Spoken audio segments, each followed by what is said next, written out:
doesn't want to go down that path, but I think it would be a compelling story, you know. I see live, Christina.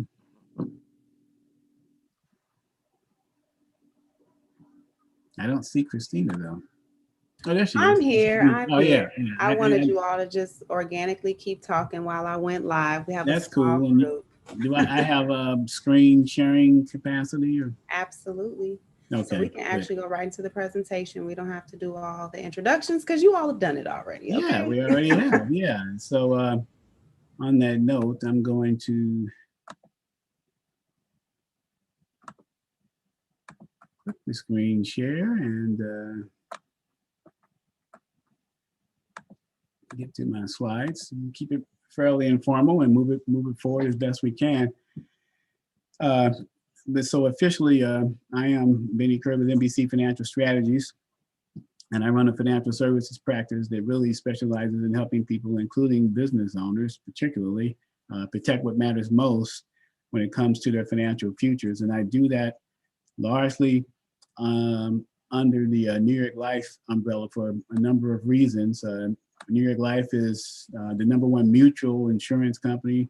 Uh, by mutual, I mean they don't have shareholders they need to produce a profit for, and they instead share their profits in the form of a dividend with their policyholders. And they've done that every year since 1854 during two pandemics. And this last fall, they declared another dividend during the stock market crash of 29 and what have you. So they're a very solid company uh, who, after meeting all their claims obligations, they still would have about $27 billion of cash on their balance sheet. So you may be familiar with New York Life, but a lot of people aren't familiar with the fact that they also are one of the country's largest money managers with more than $550 billion of assets under management. So when it comes to investments, Nine Life Securities is who I utilize.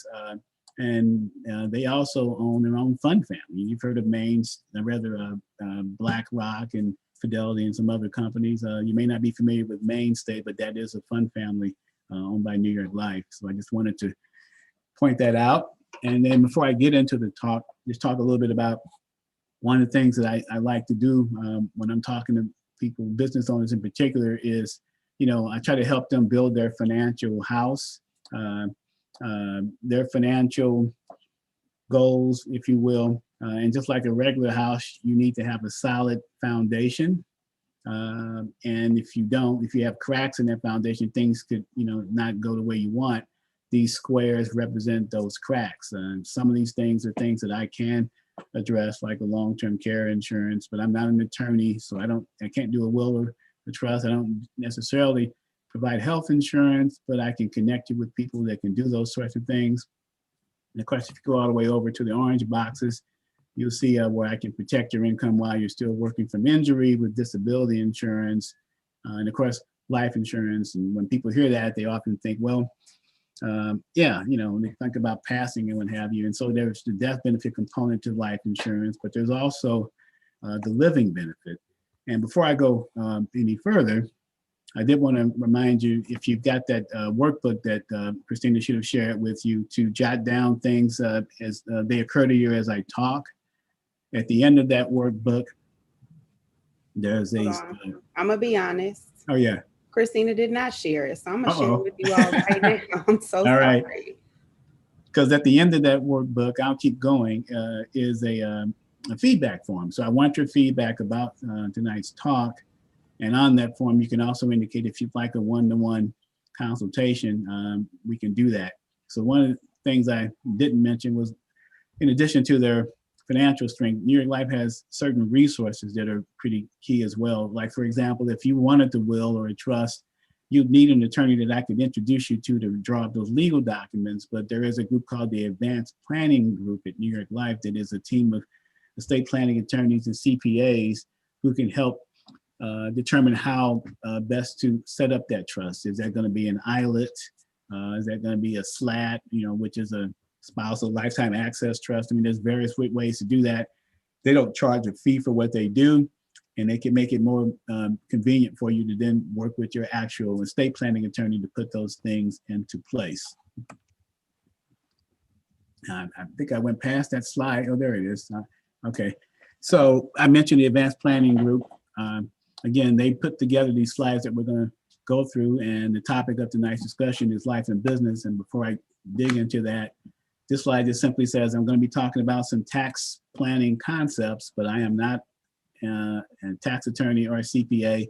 So anything that I say, just some concepts. If you need to do tax planning, you need to work that out with your CPA. Just want to make sure we get that out there before we get into what I wanted to talk about, which are the 3 T's of business planning, starting with today, then taxes, and tomorrow.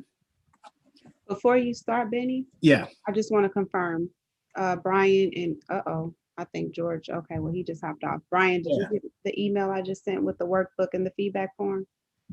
I'm sorry about that. That's okay. I did see another gentleman. What was his name? Yeah, George Peterson. He'll probably hop back on. He was the other registrant. Oh, okay. Yep, I got the workbook. Okay. Okay. Yeah, so like I said, that last page, I need that feedback form from you. So, and then one before I go any further. So when we talk about today in terms of your business, first of all, and I know, Brian, you already realize this, but the success of any business is going to be dependent upon certain key factors like your inventory, your competition, your marketing, your sales, your financing, and all of that. But the most important component of any business are the people. So if you are a solopreneur, most important people that you need to be concerned about would be yourself and any loved ones, any family members that you may be supporting as you're running that business. If you are in a partnership, then your fellow owners are going to be, key people that you need to be concerned about. And if you have employees, and I think you mentioned employees, they're going to be important, and there may be some very critical or key employees that you really need to look out for, because without them, perhaps the business doesn't work so well. So it's important to really have an idea about who those key people are when it comes to your business, and making sure that you're able to address their particular needs. So on the ownership side of things, there's some questions that you need to be focused on, such as, I'll just read the slide. What if something happened to your business partner today? What would you do? What might that do to the continued success of your business? How would you feel about being in business with the children or the spouse of your business partner? Do they have the capacity to fill in the gap? If you were passing your business on to a family member, would they actually be able to run it? Would their lifestyle, their income change? And if so, how? If you were no longer around to own the part of the business. In a lot of cases, you're not just the owner, you're the straw that stirs the drink, so to speak. What does that look like if you are no longer in the picture, and what kind of planning do you have in place to address that? Now, on the other side of the equation are those employees. And the key question for you, should be, who, if they were gone tomorrow due to a death, disability, or they decide to take another job, should you be focused on, and would your business suffer an economic impact if they're no longer there? Who would you want, what would you want to happen in terms of control of and management and day-to-day operations if that critical employee were to leave? What kinds of contingency plans do you have in place if you were to lose that critical employee to a death or to a disability? What sorts of steps have you put into place for that kind of a scenario? And again, if these are things that are of concern that you may not necessarily have addressed today, make sure you're putting those things down on your notes from today's talk so that you can focus on those as soon as you possibly can. So that's kind of a picture of where things ought to be with your business today and who you might be focused on. And then that second T is one that I know everybody loves to talk about, and that's taxes. And when I talk about taxes, business owners, I talk about the cycle of income taxation. So you run your business, you earn an income, you're doing great, but you got to settle with Uncle Sam. You're going to take some deductions, but eventually you're going to pay taxes on that income. What's left is going to get spent on some essentials. And then some of that surplus is going to get reinvested. You might put it into a brokerage account and invest in the stock market. Many business owners are reinvesting right back into their business. Either way, you're going to earn income, more taxable income, and then you're going to settle with Uncle Sam again. And then you're going to have more money left over to reinvest into a vehicle that's going to generate more taxes usually. That's kind of how it tends to work, over and over again, every year, wash, rinse, and repeat, so to speak. But it doesn't have to necessarily always work that way when it comes to those surplus dollars. Instead of reinvesting all of them, you can reposition some of them into a bucket where you can generate future income that comes to you tax-free. And again, that gets down to income tax planning. And generally, that tax attorney or that accountant that's working with the business is really focused on this year's income tax burden and what can they do to lower it? What kind of deductions are you eligible for? How much can you defer from taxable income? Whether that's through your SEP IRA or your simple IRA, some traditional IRA. What other kind of diversions can you do to kind of keep Uncle Sam at bay? But what often isn't getting as much consideration is that long term and what's going to happen in the future and how can you generate income down the road that's going to come back to you tax free. Because as I always like to put it, it's not so much how much you've saved and you've built up that's important when it comes to your retirement as it is how much are you going to get to keep. Because Uncle Sam is always going to get his slice, so to speak. But the question is when and how much. And it's always important to, be focused on the fact that federal income taxes right now are at historically low levels. The current federal tax rates were put in place in 2017. They're going to sunset in 2025 to go back to where they were at 2017 levels. So we already know that federal income taxes are going up. But we also know that $2 billion of extra debt was tacked onto the national deficit. And so the government, has to raise revenues either one way or the other. They're going to either have to cut programs or increase taxes. And after the blue wave came in 2018, there was even talk of some of going back to where tax rates were when I got out of college, which was a few years ago, when the highest marginal tax rate was 70%. Ronald Reagan was president then, and those Reagan tax cuts you heard about, we whittled the taxes down, but you can only cut so much and then they go back the other way. My position is always, how much are you able to take Uncle Sam out of the equation in terms of income, particularly down the road when you're no longer working and you want to make sure that all of your hard-earned wealth is working as much for you as possible in retirement by not necessarily being taxed. And again, this slide just kind of reiterates that. For most businesses, the focus today is on how we can get deductions and lower that tax bill, year to year. But then we also have to look at what's going to happen in the future and how can we and where can we grow money tax deferred and take it out tax free. And the government only really gives you three pots for that. Roth IRA, which, there is an income restriction on that, but you can do that. You can also take a traditional IRA that you might have and convert that to a Roth IRA. That's possible. Municipal bonds is another bucket. You can avoid federal taxes. Depending upon the state, you might be subject to state taxes, but municipal bonds. And then the third one is one that often isn't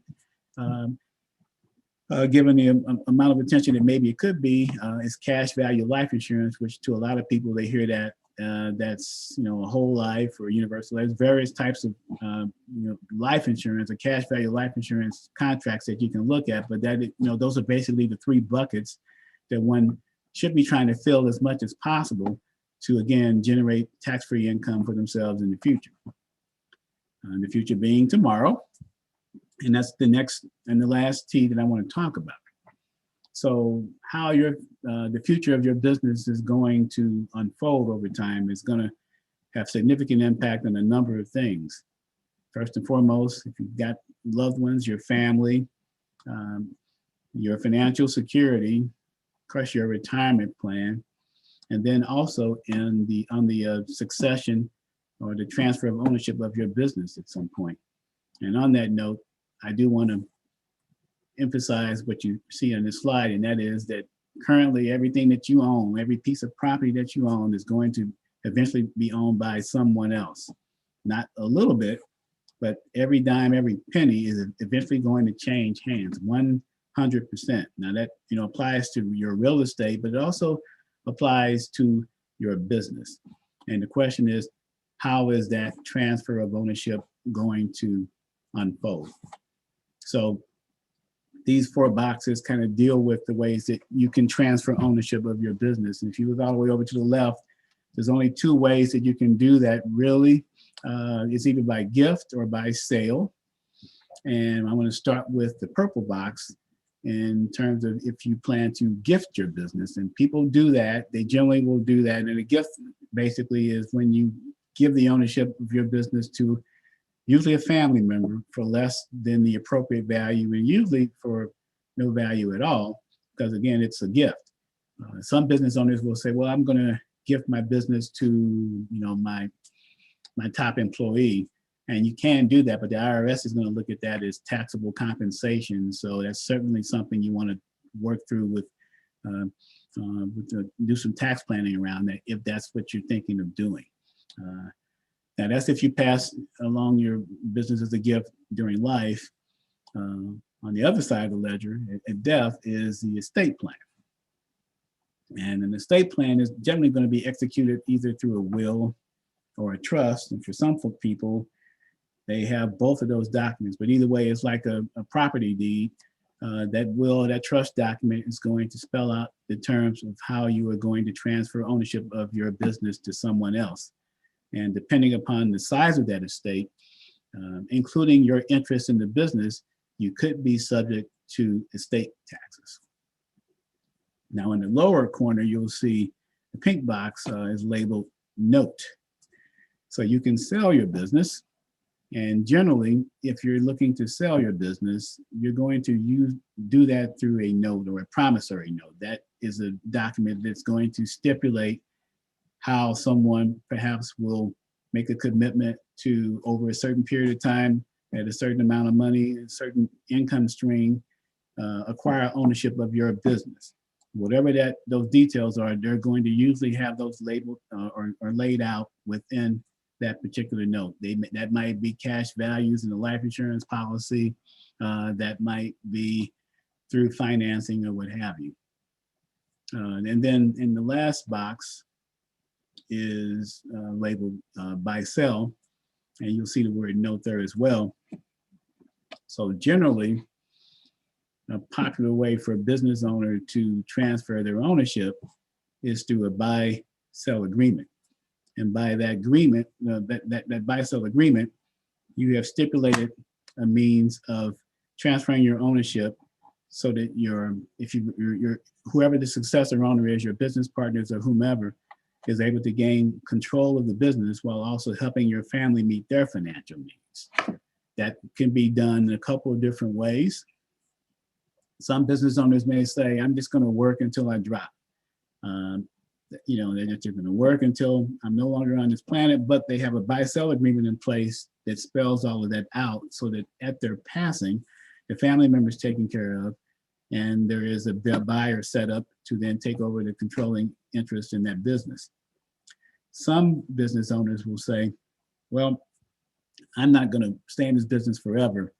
I'm going to have a buy-sell agreement in place, timed at a certain period of time, or perhaps at retirement. And again, that's to make sure that buy-sell agreement has certain protections to enable their family to continue to move forward once they've sold that business, and that whoever takes over that business is able to get control and ownership.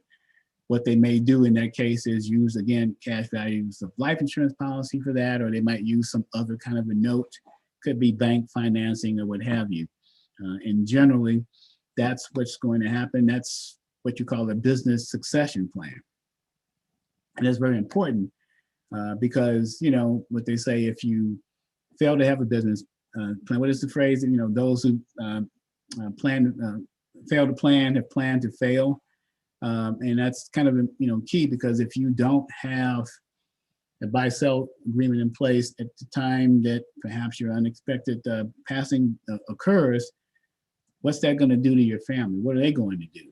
Well, um, you know, they've got to move forward. You didn't have a plan in place, but you've got these assets, you've got this business. What's going to happen? What likely might happen is a liquidation of those assets. And what will be the value of those assets? And not only that, if you were, again, the person that was key to running that business, and it's basically a fire sale of these assets, how devalued have those assets become? And because you're not there, even more so. So, I mean, without that plan, liquidation could really be disastrous for your family, for your loved ones. So it's important really to, again, take liquidation, off the table and put a plan in place. The earlier the better, because then you have the peace of mind that you have a plan in place. You've identified who your successor owner is. If you've got people lined up, they have a plan in place. They can plan to amass the assets that will be necessary, or the mechanism that will be necessary, so that when that time comes, there can be a smooth transition of ownership. Now, there are some business owners, particularly someone perhaps that may have created, a really hot app, and they may say, well, liquidation is going to be it. I'm only going to be in this business for 18 months, 36 months, or what have you, and I'm out. And they're going to liquidate, sell off everything and move on to something else. And that's great, but that's even more of a reason to have a plan in place to make sure that works. Because again, if you were the creator of that app, you're no longer in the mix. Is the sale of your business even that attractive? And will you be able to get what you want out of this particular sale?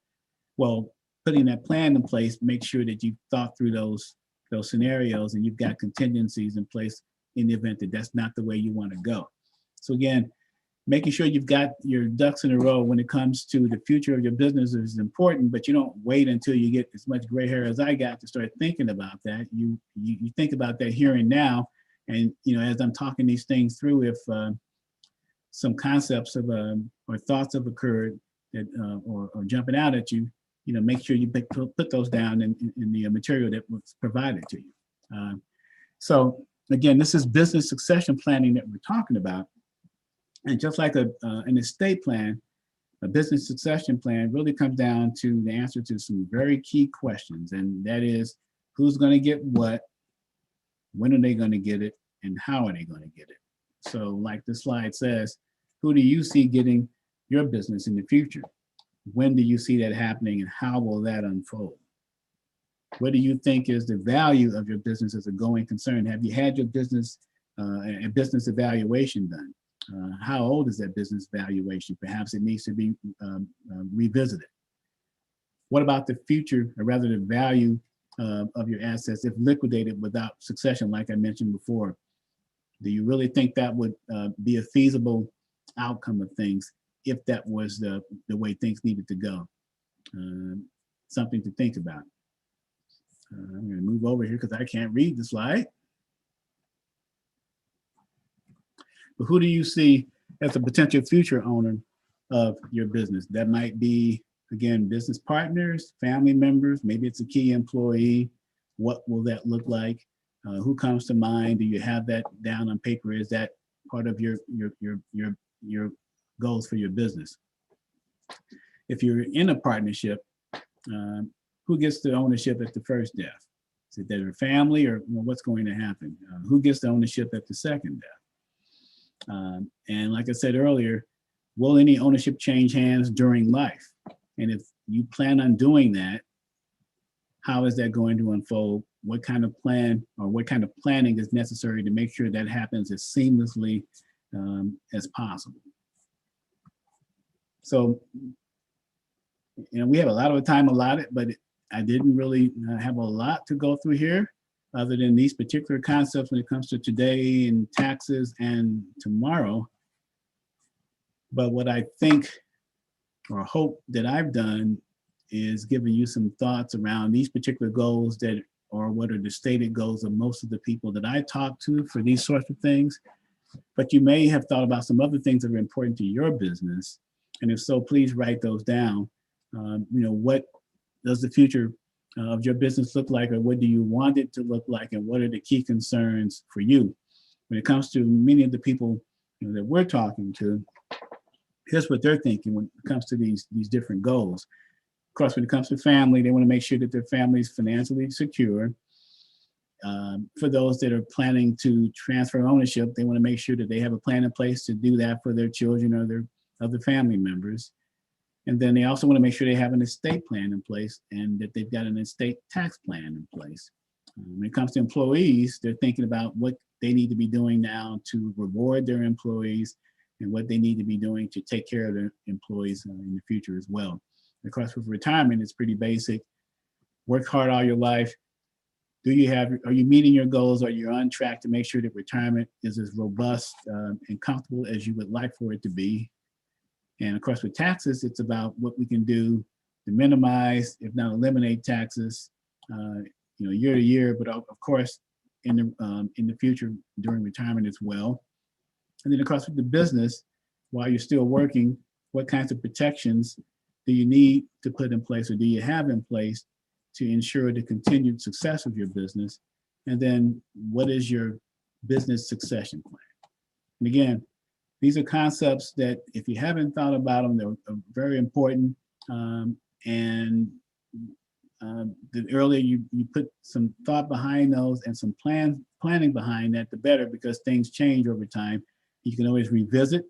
But again, that's pretty much what I wanted to cover. And like I said, it's not that much time. I know we have quite a bit of time, but what I thought I would do is if I've given you some things to think about, if you've got any questions for me, I'm open to those now.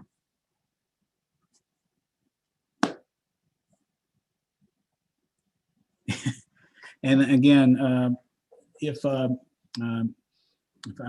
haven't said it enough already, I do want feedback on the talk. And if you would like to set up some time to talk one-on-one, more than happy to do that. That survey feedback form gives you the wherewithal to do that. You can give those to Christina. She'll get those to me. And I'll be glad to talk with you offline. But again, if you have any questions now, we've got plenty of time on the clock. I'd be glad to address anything you might want to ask me. Do you have any suggestions for like the retaining key employees? Like you want to talk on that? I'd appreciate that. Well, you got to, have certain benefits, health insurance and things like that. And sometimes the wherewithal to provide those benefits might not always be something that you can, effectively, enhance out of pocket. So there are some tools that you can put in place for voluntary sorts of things where, and I always say employees are used to things coming out of their paycheck, FICA, Social Security and things of that nature. You can also set up certain supplemental benefits that they are actually paying for on a regular basis, but they may be group sorts of plans that are affordable. So that's one thing you can look at. But the other thing, and what I was kind of hinting at earlier, is if you've got an employee that, without this person, you couldn't do without them. Do you have a what's called a key person policy in place, to make sure that, your business doesn't falter. But by doing that, you could actually be giving them a benefit by giving them a life insurance policy that you're paying for. That's one thing you can do. And then also working with business consultants when it comes to ways to incentivize your employees, and sit down and talking to your employees. I always say, what are they most concerned about? Because in some cases, it's not so much what you can do in terms of compensation and awards and things, but it's about making sure that they have certain access to certain resources. They may be trying to buy a home. Do they know who to go to help them get their credit score down? Certain consultants that you may be working with for your business are people that maybe they need to be introduced to. I got a phone call like that for somebody the other day. This guy was wanting to buy a home over in Indiana, and he needed some help on how to manage his debt. And that's not something I do personally, but I referred him to someone that could help coach them through that. And his boss was just wanting to make sure that, this very valuable employee of his was able to, get that particular piece of property he was trying to get. So, there's various ways to do that. You can be creative and, But again, getting to know your employees and what makes them tick can be the key.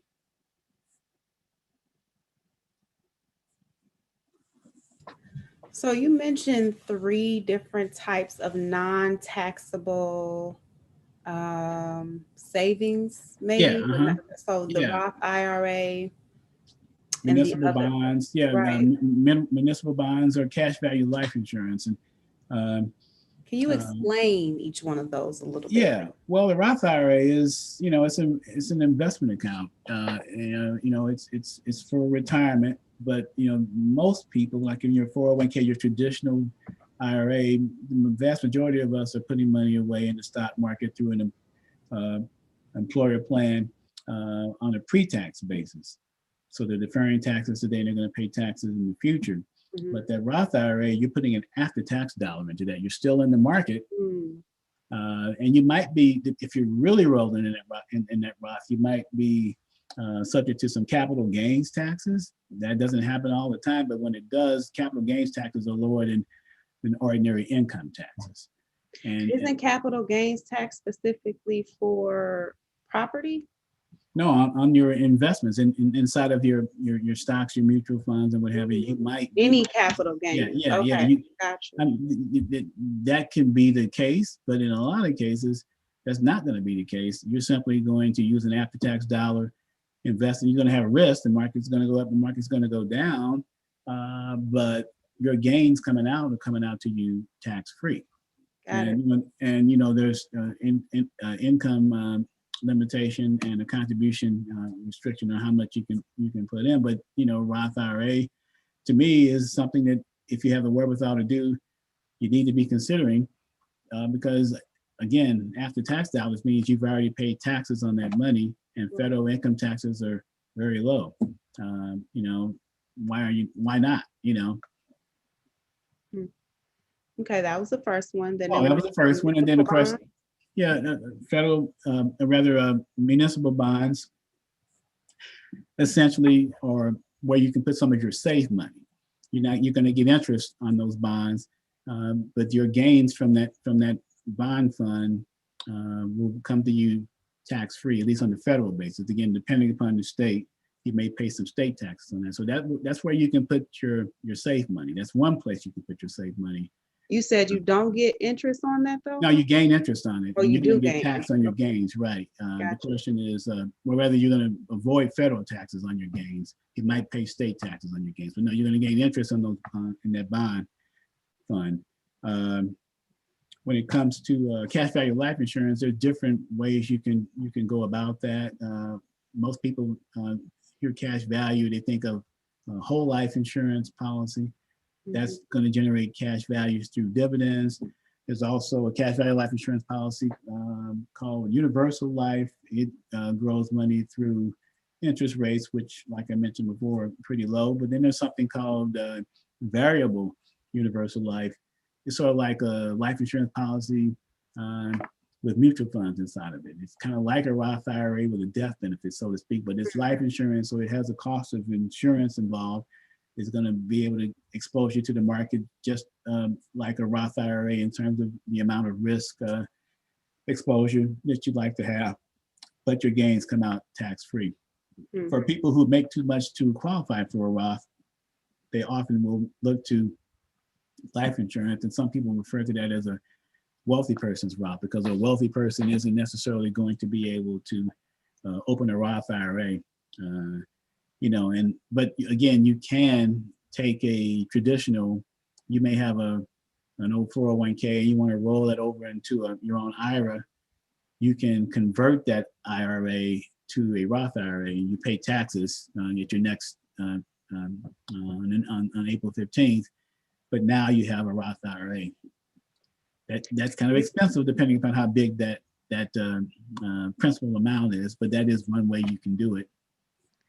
I have 2 more questions. So which of the 3, well, I heard the life insurance is like the rich people's version, but just generally speaking, which do you most often suggest? And Roth IRA specifically, do you encourage people to get that set up for their children? Like, is that something that you can do for a child as they,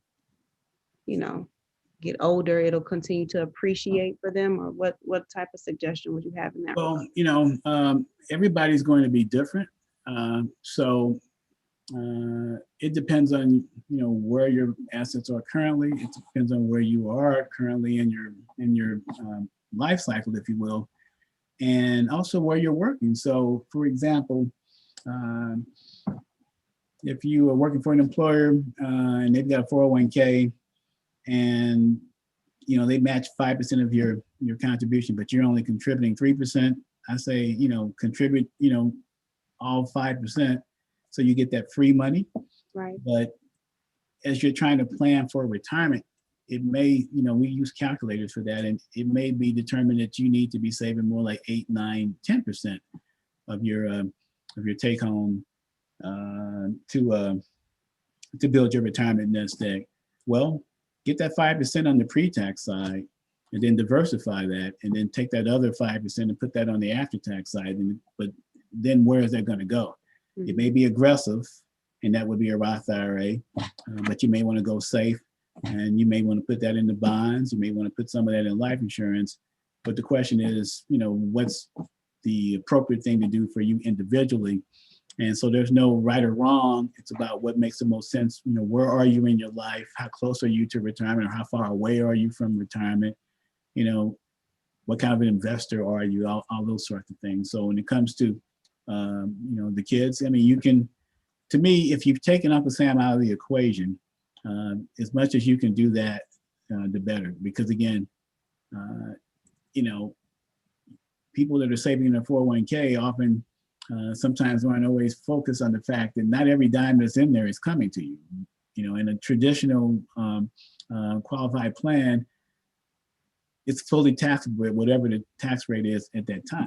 So if you're at the highest marginal tax rate, and the highest marginal tax rate is 40%, 40% is coming off the top. If it's up to 70% and you're in that tax bracket, 70% is coming off the top. The way you can avoid that is by minimizing your exposure on that side. So, but again, it depends on what makes the most sense. For some people, getting that deduction, deferring that tax bill, or lowering that tax bill year after year makes sense. And so if that's the case, like I always say, like I wish somebody had told the Kansas City Chiefs last night, you take what the defense is giving you. I don't think they knew what the defense was giving them, because they were hitting them left, right, and up the middle. And I was pulling for the Chiefs, and it didn't work out that well. No, but generally, again, it makes sense to be thinking about both sides of the tax ledger, but then also how does that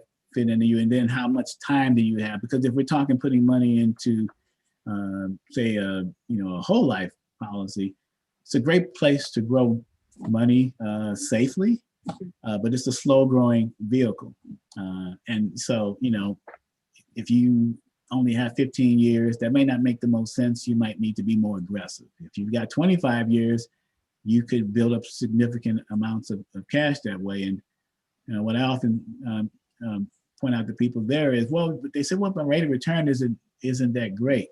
I said, well, what kind of rate of return are you going to need to get in the market to net what you're going to get year after year after year in a life insurance contract, which research shows that if your portfolio has that particular asset in it, your overall rate of return ought to be better, because there's some guarantees there. There's no guarantee in the stock market other than it's going to go up and it's going to go down. So, having some stable assets and having some safety makes sense. And again, it's like going to the doctor. I don't really know what to prescribe for you until we do a full checkup. And then we can make some recommendations, and you should do this and you should go there. Yeah. But it all depends. I'm always going to never be real specific, because again, I don't know who I'm talking to or what I'm talking about until we sit down and have a conversation, but that's kind of the approach. Gotcha. George, do you have any feedback, thoughts, questions? I think George is with us twice. Nope, it's not connected on your audio. Yeah, he's Can't hear muted. it. You're muted on the phone. The computer is not, we can't hear you. Yeah, your computer is still connecting and your phone is muted. And a year from now, we won't need to care about all of this. But I did have a question for you, Christina. A year from now, will you be doing these things virtually still, or will you continue to work this way, Great or question. will you be doing some face-to-face Winners Club classes as well? Somebody asked me that, I think today. You know, virtual is a blessing, especially being a mother.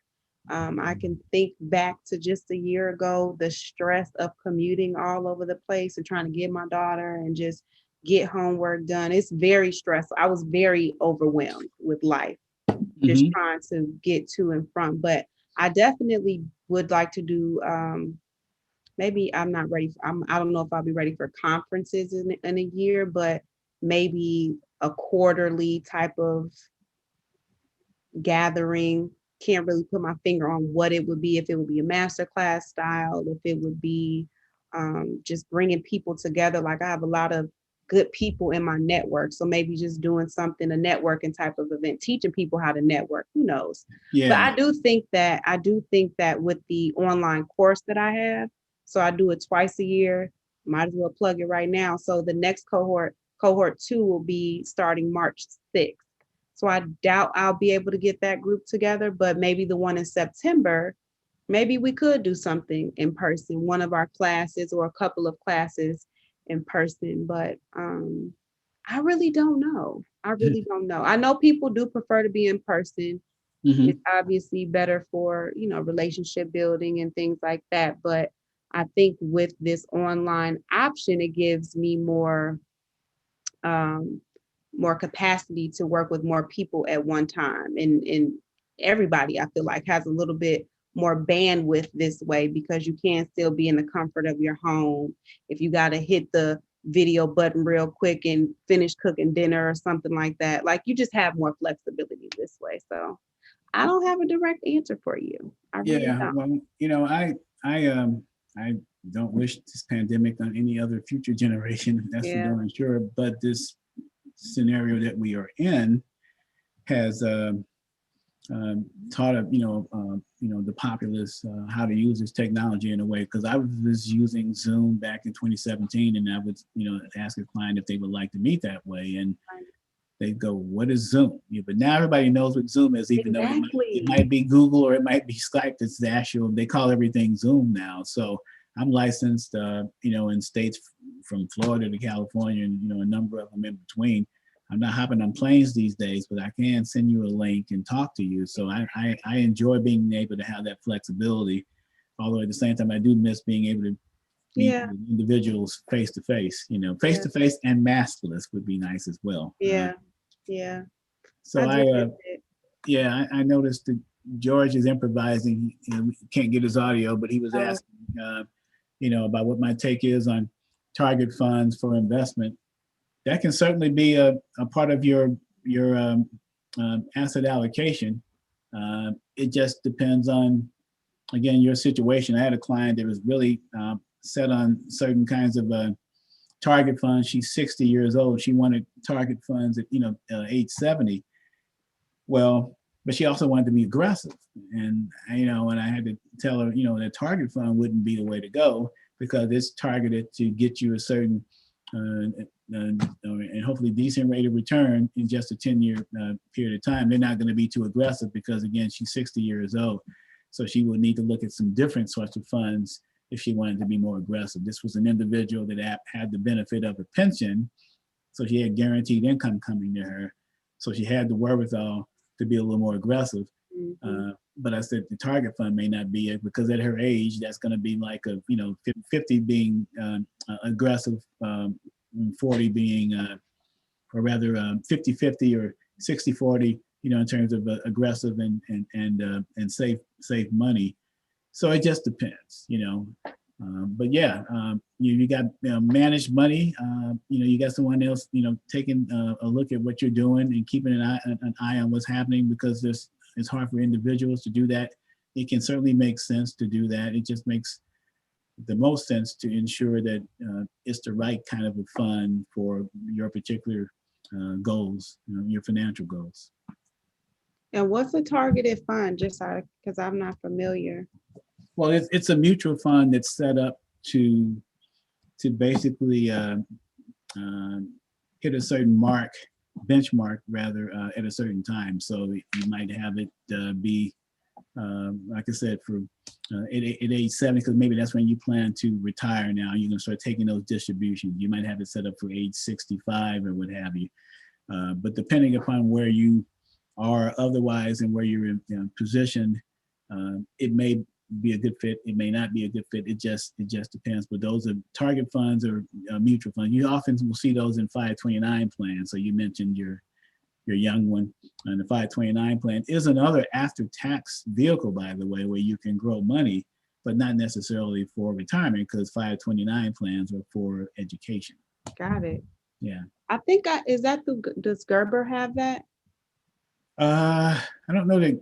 I don't know that Gerber has a 529 plan, but you may. Like I mean, you may have seen, maybe Bright Directions or something like that, or an advertisement for it in a child-oriented publication. Where in there you may have also seen an ad for Gerber. Yeah, whatever the Gerber plan is, I don't see. I'm not versed enough. I'm really not, but I do know I have something through Gerber. Yeah, well, they have life insurance policies. Well, it's something additional Yeah. to that. I definitely have the life insurance, but it's something college related, Mm-hmm. Yeah. like a match or something. Yeah, I'm not sure what that is, but offline, I'm glad to take a look at that and give you my thoughts about what it is and what it's doing for you. Yeah. If you'd like, I'm glad to do that. Yeah, because I'm clearly not clear on what it's doing at all. And your young one, how old? She's 10. She'll be 11 March 1st. Oh, okay. So she's almost. I mean, she's probably almost looking you in the eye. I mean, she's like right here. Yeah, you're at that age where they all of a sudden they grow. Yeah. It's crazy. Yep. They do. Did you have any more questions, Brian? No? Okay. All right. Well, go ahead. I was going to say, Brian, if you were interested, I could make an introduction to Glenn. If that was something you were interested in, you were asking about what kind of cleaning he does. If you want to make that introduction, I have to make that introduction to Christina, because I told him he ought to get to know her and sign up for some of these classes. But I can share that with you as well if you'd like. Sure. I'm not sure if I have a use for him yet, but I was just kind of keeping in mind, I share his information with someone. Yeah. But I definitely take it. Yeah, she mentioned networking. That's particularly in this virtual space, when there's an opportunity to do that, I try to make sure I can help make that happen as much as I possibly can. Sure. Sounds good. Great. Before we close out, I just want to allow everybody to, I guess, give their parting call to action for your businesses, because people are looking on Facebook and YouTube, and I put it on LinkedIn as well. So, whatever call to action you want to give for people to contact you or what have you, I want to allow you all to do that as well before we close out. Everybody. Oh, well, I'll let them go first. All right, I'll go. Okay. All right, so Mellow Freeze is a soft serve ice cream business. It's located in the East St. Louis area. Currently, we're closed for the season. We are a seasonal business. You can find our information on Facebook. We should be opening for the season at the latest mid-April. So if you're in the area, please come check us out. Awesomeness. George, your audio isn't working, huh? No. Okay, I'm sorry. You can put his info in the chat. If you unmute your phone, then you should be able to talk. Yeah, well, while we're doing that, I will just quickly share this slide again, and that's my contact info. And you can reach me at Bennie at NBC Financial. Also, you can Google Bennie M. Currie, NBC Financial Strategies. I'm on LinkedIn and Facebook as well. And I have a website, www.nbcfinancial.com. And like the feedback form says, I'm available for a complimentary consultation to discuss anything that I mentioned tonight that might be of interest to you. If you'd like a consultation with that advanced planning group, I can actually help make that happen as well. Perfect. Can you hear me now? Yeah, there you go. Well, the call's over now. I have to go with the old star 6, okay? But hey, listen, guys, sorry about all that. But no, I'm a corporate guy, and you know, Christina knows this. I'm not an entrepreneur. You know, I'm using all of the corporate stuff, Benny 401k, you know, all that stuff, okay? And I'm just looking to ride it out from a corporate standpoint. I've got some New York Life connections already, Ben. So or otherwise, I'd be doing estate planning and all of what you talked about. But I've done all of that with these guys a few years ago. Good. You know? Yeah. I'll reach out to you on LinkedIn, though, so we can connect and go. Now, are you in Chicago land or? Yeah. I live in Oak Park. This is my Oak okay. Park home right here. I was running late because I had to go shovel some snow. Yeah, I need. Yeah, I need to go shovel snow. Yeah, I've been waiting. You know, but I got to get out there and do that. My aunt lives out in Oak Park. I'm in Hyde Park. I tell you. Yeah, so I'm in Oak Park.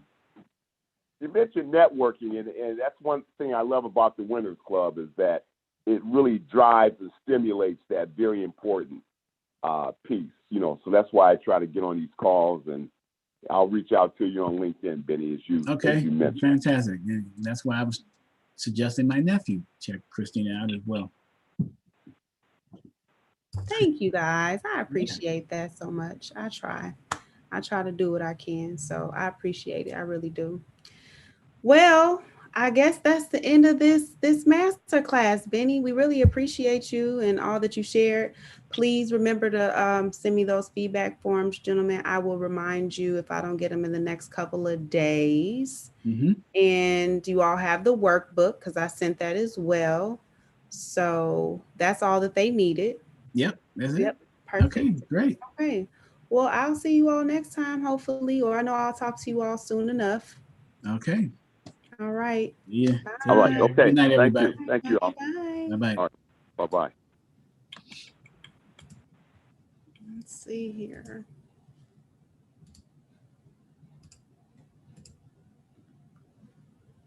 Okay. So before I close this out, I just want to say one more time that we are currently recruiting for our second cohort for the Winner Circle online course. What is the Winner Circle online course? It is an 8-week online course specifically for businesses who are in the idea phase or in the startup phase and you don't have a business plan or a pitch deck, or maybe you're already established and you need to get a business loan, or you're looking to just develop out another business plan for yourself. The online course would be a great option for you. I created the course myself. Each week we're doing a build out of each component of your business plan. And the last week we are creating a pitch deck for your business. And so rather than just trying to throw your business plan together yourself or throw a pitch deck together, not throw, but put it together without a business coach's support, rather than doing it that way, the online course is a great option for you because guess what? I can coach you through the process of creating this business plan. If you have questions, I'm there to answer the questions for you. And at the end of the cohort, we actually have a pitch competition. So you're able to, put into practice what you learned throughout the course and have the opportunity to win cash prize money for your business. So in addition to that, we also have our professional writers that work with the Winners Club, they're going to edit your document for you. So you will do the work of putting together the business plan, but the professional writers will actually edit the document for you to make sure it is written properly and it will be effective and impactful for whatever way that you will choose to use that business plan and pitch deck. And then we bring in expert professionals. So we bring in an accountant, we bring in a business banker, a marketing specialist, and an attorney that will be able to give you that additional professional services support that you really need when you're starting your business to make sure that you are doing things the proper way. And so I encourage you all to join the Winners Club. I encourage you all to take advantage of the online course. I want to share a quick video with you all from the participants from cohort 1 of the Winners Club online course, just giving feedback on how it impacted their businesses and helping them grow. It's also Brian, who you all just saw from Mellow Freeze. He was a part of our first cohort, and he's been in business for 47 seasons, as you heard earlier. So he is not a startup business, but still, you'll see in this testimonial video here that he got a lot out of the program. So again, I encourage you all to definitely take advantage. So let me go ahead and share my screen. I know you all can hear that phone in the background, but that's okay.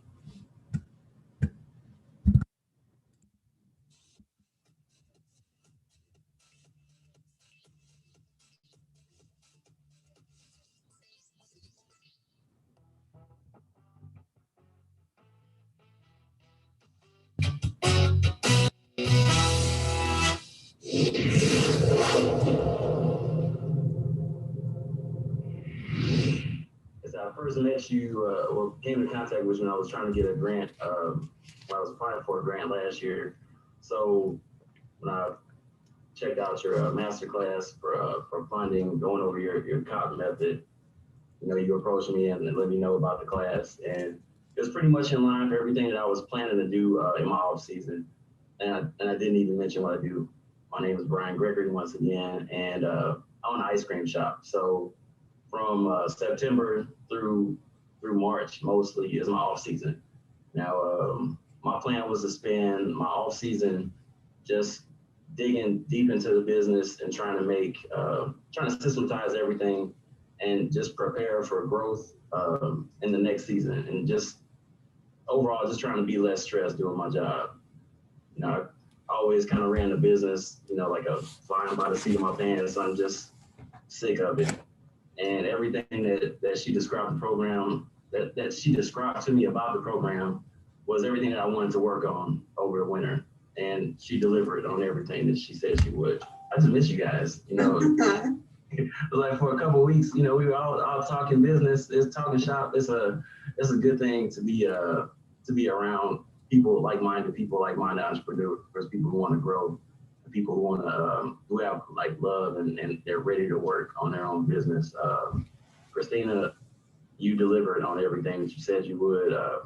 On the other side of it, I definitely would do it again, and I can't wait to refer you to anyone else who's looking to upgrade their own business. Thank you. I appreciate you for that. I really do. I appreciate that a lot.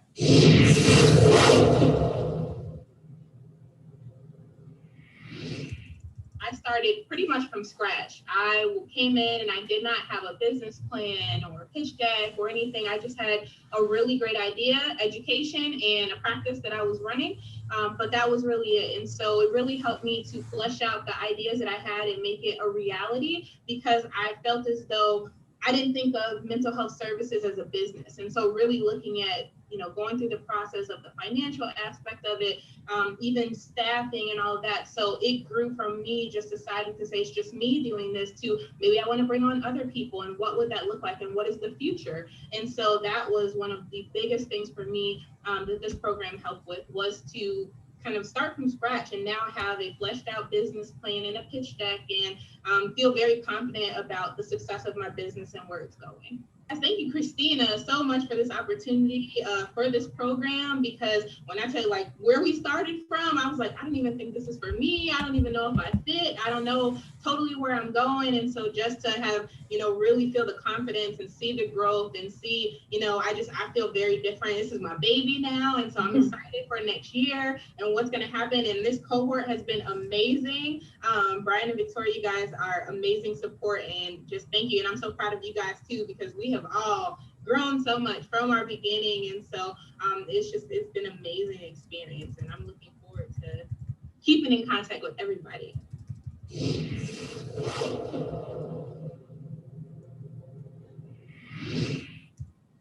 Hello, everybody. My name is Victoria Wilson. I joined the Winners Club for multiple reasons. First of all, I've been knowing Christina Wynn for a while, and she is such an excellent resource. And so when she offered this opportunity to come into the Winners Club, I was like, yeah, I need that help. Christina has really been such an excellent tool. Everybody in the Winners Club circle has been an excellent resource in helping me to truly flush out a lot of the challenges that I have in my corporation.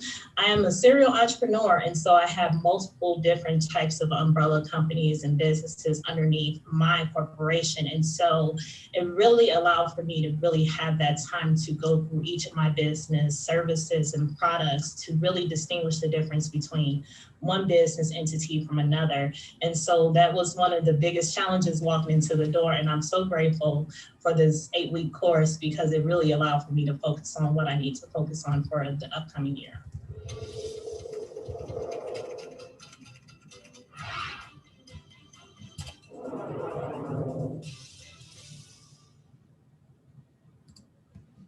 Okay, so that is the video I wanted to share with you all. But listen, don't do it by yourself, okay? I'm going to close out by saying this. There are programs, there are business coaches, there are people out here to help you. You do have to invest in yourself, but guess what? When you make that investment in yourself and in your business, it is going to allow you to be accountable, and it is going to ensure that you will commit to the process. Entrepreneurship is not as sexy and fun as people make it out to be. It's a lot of work, and it would behoove you to bring on someone who can support you in this process and help you catalyze, make it go a little quicker for you than it will go with you trying to figure everything out yourself. So make the investment in yourself. Get in contact with me. If you have questions, I do free discovery calls. I believe the link is in this post. I'm pretty sure it is in the description of this post, but if not, I will add it in there. Book a discovery call with me. Let's have a conversation. Let me hear a little bit more about you. Let me share a little bit more about myself with you and see if I'm a good fit for you and what you need. And I'm very honest. If I know I can't help you, I'm not going to act like I can. But if I can help you, I guarantee you I'm going to help you. And so I hope you all enjoyed this masterclass. I hope it was helpful. I hope that, you will contact me if you are in need of business coaching or business support in general, because I am here to help. And I give a lot of information on the discovery calls, to be honest with you. Like, I'm going to answer your questions. I'm going to give you the resources, because that's what I'm here to do. I'm not here to withhold information from you. So that's all I have for you today, folks. Make sure you follow the Winners Club. You like this video, you share this video, subscribe if you're watching us on YouTube. Continue to help us build out this wonderful network of entrepreneurs and business owners and resources that can help you all grow and get to the next level. I hope you all have a blessed rest of the evening and a blessed week.